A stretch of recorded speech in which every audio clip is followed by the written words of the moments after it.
Hi everyone, it's Chris. Just wanted to talk about the speed of business. Now, I talk about the speed of business quite a lot.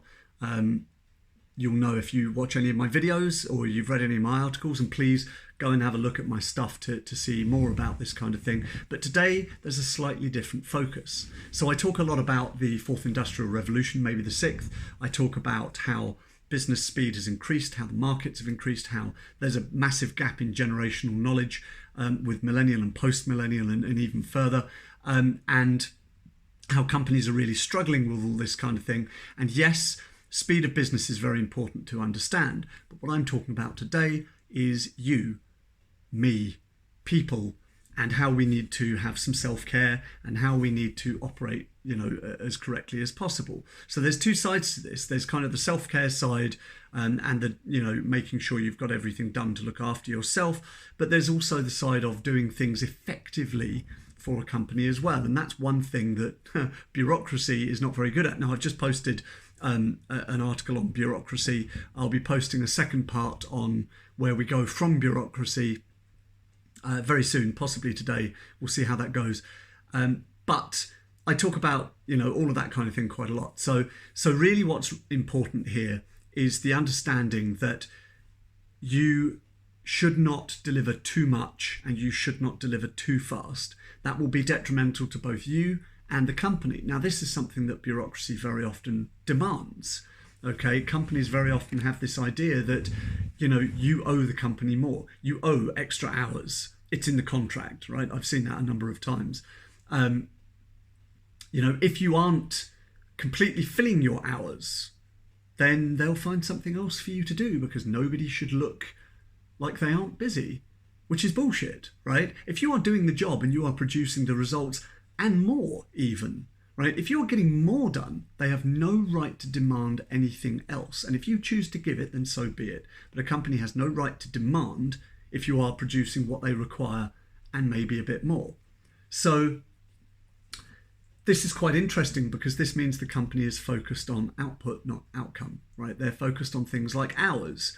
Are you justifying the number of hours you work rather than what you're achieving, which is, well, I'm achieving the best results in the company, actually. And I'm not working at 100% of the time because no human can do that without burning out.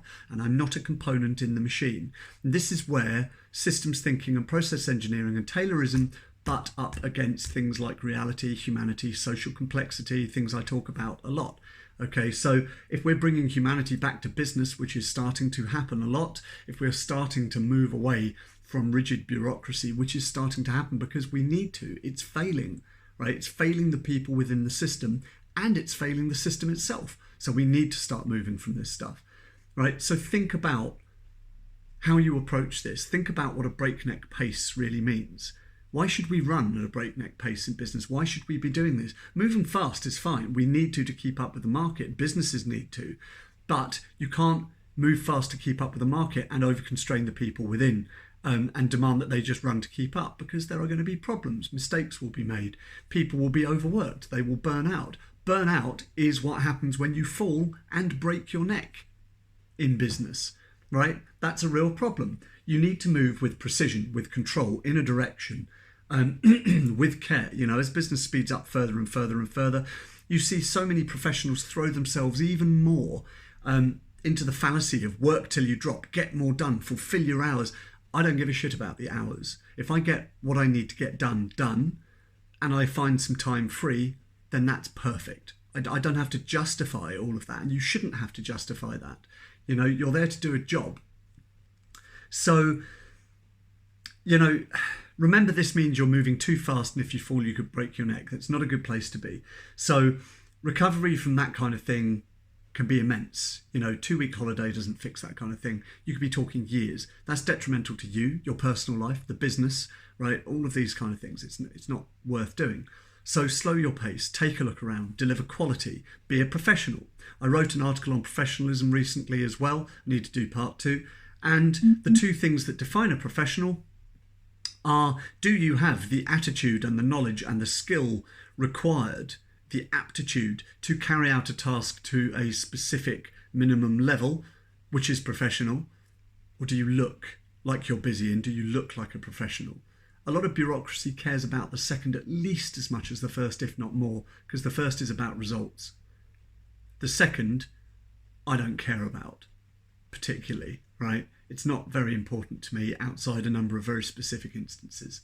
So you can move fast, you can commit fully, you can be dedicated, you can get a lot of shit done, but don't risk a broken neck, don't risk burning out, don't risk not doing your job properly, don't risk not delivering the full value that you can, which is what's going to happen if you do what you're demanded and you just move too quickly. All of this needs to be balanced. All of this is about balance, right? So have a think about that. I hope you found this useful, and until next time, I'll talk to you soon. Take care out there.